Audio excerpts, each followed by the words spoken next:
You are so welcome. Thank you, dear sister. And thank you, Swamiji, and all my dear friends at Jiwa and Parmarth for gathering us. What a blessing to be with you for this World Environment Day. And thank you to my sisters and brothers who partnered in making this possible. I bring you greetings from the global grassroots community of URI.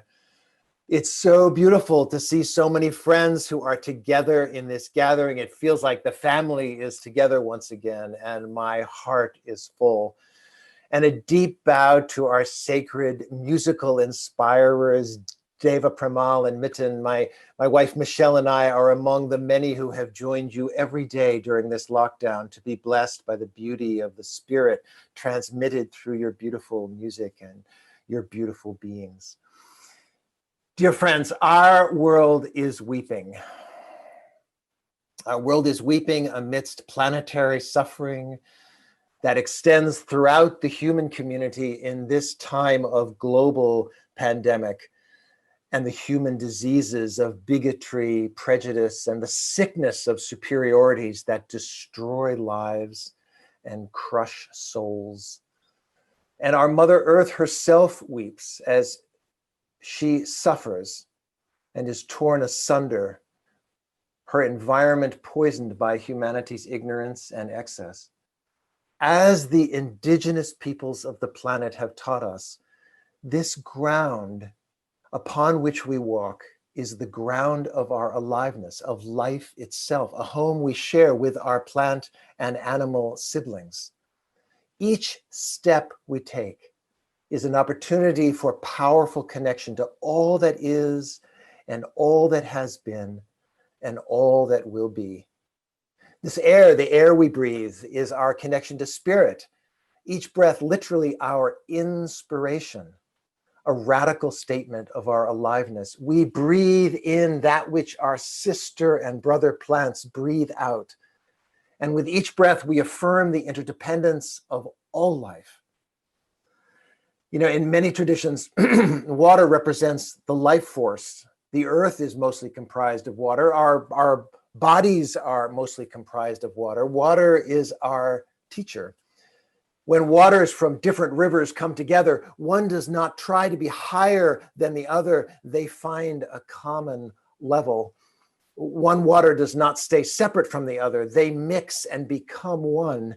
And so our sacred waters teach us about interconnectedness and lead us to peace.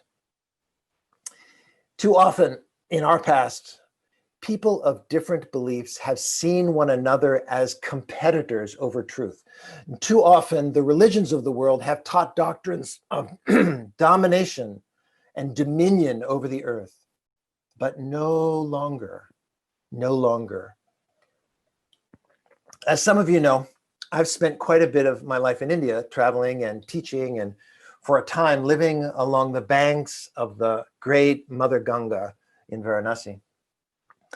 It was there as a much younger man that I first heard her calling out to me, to all humanity, the voice of the mother calling to let go of our pain, our struggles, our anxieties, our ego, to let it be washed away that we might be free to embrace our interconnectedness with one another, with all life, and with our Mother Earth, our island home.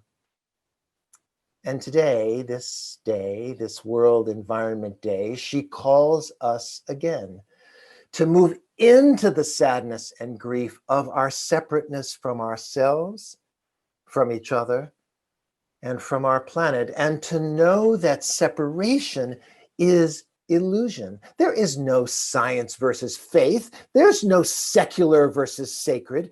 This is illusion.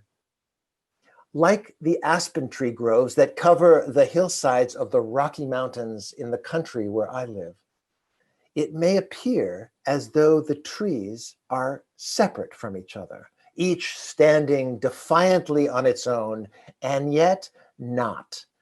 For what appears as separateness is beneath the surface connected, root to root, one tree, one living system. So too are we by our external perceptions in believing that we are separate from each other, from all life, living in this illusion. But we are awakening. We are awakening from the delusion. We are reconnecting to the original dream that our Mother Earth dreamed for us of all life connected in a web of mutuality and interdependence that was the original dream that manifests in so many spiritual paths and wisdom traditions. There is no going back. We are awake now. And we have only one way forward. Oh, certainly those people who bear the wounds of separateness are hanging on to the systems of power and privilege, cloaked in illusion, wreaking havoc on our planet and all who dwell therein. Their grievances flow from their grief. Their grievances flow from their grief, which is then projected out in violent ways onto the world. But that old sad voice of the domination of patriarchy is passing away. And we stand at the grave, offering prayers as one era fades away and a new age dawns, an age of recentering ourselves and our systems on the well-being of all humanity and our planet.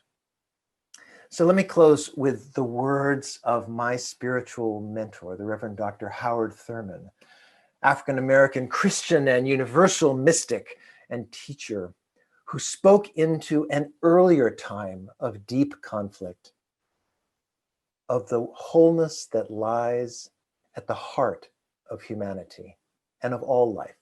Hear his words.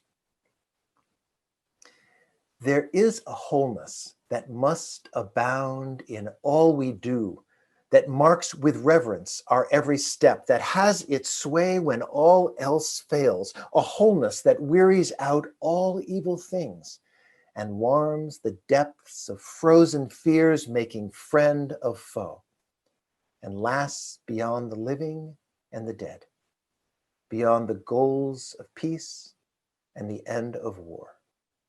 This we seek through all our years, to be complete and of one piece, within and without. Dear friends, as we say at URI, you are I. Y-O-U-R-I. You are I, and we are one, within and without. May we live that reality this day and every day. May it be so. Thank you.